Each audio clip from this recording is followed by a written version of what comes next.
இன்றைக்கி பாருங்கள் எங்கள் வீட்டில் நான் என்ன வாங்கியிருக்கிறேன்னு சொல்லிட்டு இதை பாருங்கள் நண்டு வாங்கியிருக்கேன். இந்த நண்டு பார்த்திங்களா, இந்த ஆரஞ்சு கலரில் இருக்கிறது இந்த நண்டோட மீன் முட்டை. இது பெண் நண்டு.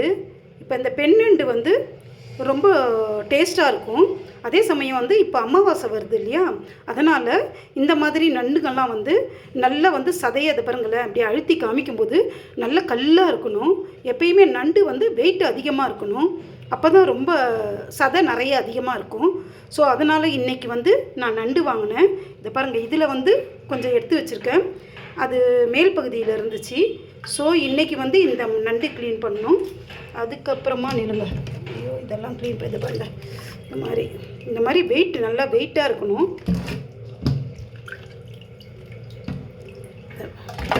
இது இவ்வளோ போதுமானதாக இருந்துச்சு. இது இன்றைக்கி நான் வந்து ஒருத்தவங்களுக்கு உடம்பு சரியில்லை, அவங்களுக்காக செஞ்சு. ஒருத்தவங்க யார், என் பொண்ணு கல்யாணம் பண்ணி கொடுத்த அவங்க சம்மந்தி வீட்டில் தான். அவங்களுக்கு உடம்பு சரியில்லை. ஸோ சரி, அவங்களுக்கு இது ரொம்ப பிடிக்கும், அதனால் நான் இதை செஞ்சு எடுத்துகிட்டு போகலான்ட்டு நினச்சிட்ருக்கிறேன். சரிங்களா, இப்போ இது நண்டு. அதுக்கப்புறமா இது பாருங்கள், இது வாவல் மீன். இது வந்து பாம்ஃப்ரெட்னு சொல்லுவாங்கள்ல இங்கிலீஷில், தமிழில் வந்து வாவல் மீனுன்னு சொல்லுவாங்க. இந்த மீன் ரொம்ப டேஸ்ட்டாகவும் இருக்கும், அதே சமயம் இதில் முள்ளே இருக்காது. இதை நல்லா கட் பண்ணி குழம்பு வைக்கணும். குழம்பு வச்சு கொஞ்சம் வறுக்கிறதுக்கும் கொஞ்சம் எடுத்துகிட்டு போனால் நல்லாயிருக்கும். இந்த நண்டை நான் என்ன பண்ண போகிறேன்னா, சின்ன நண்டு அந்த சின்ன காலுங்கள்லாம் இருக்குது பார்த்திங்களா, இதெல்லாம் வச்சு நண்டு சூப்பு வச்சுட்டு இந்த உடம்பு பகுதியை வந்து நல்லா பெப்பர் போட்டு ஃப்ரை பண்ணிடுவேன்.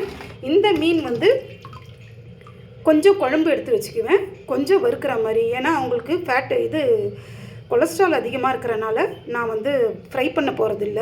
இதில் வந்து மீன் குழம்பு தான் வைக்க போகிறேன். ஸோ இன்றைக்கி வந்து இது 2. அதுக்கப்புறமா இன்றைக்கி வந்து நான் எனக்கு உள்ள குழம்பு வந்து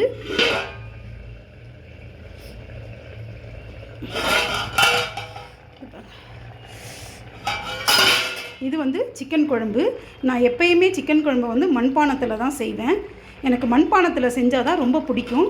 பார்த்திங்கன்னா இதை வந்து நல்லா சின்ன வெங்காயம், தக்காளி, அதுக்கப்புறமா வந்து ஜிஞ்சர் கார்லிக் பேஸ்ட்டு, அப்புறமா வந்து கரம் மசாலா எல்லாம் போட்டு மிளகாத்தூளும் போட்டு நல்லா கொதிச்சிட்ருக்குது மண்பானத்தில் குழம்பு.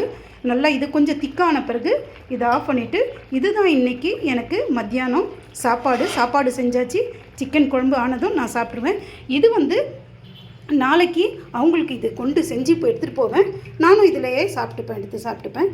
இதுதான் இன்றைக்கி எனக்கு மத்தியானத்தோட டிஷ்ஷு. ஓகேவா?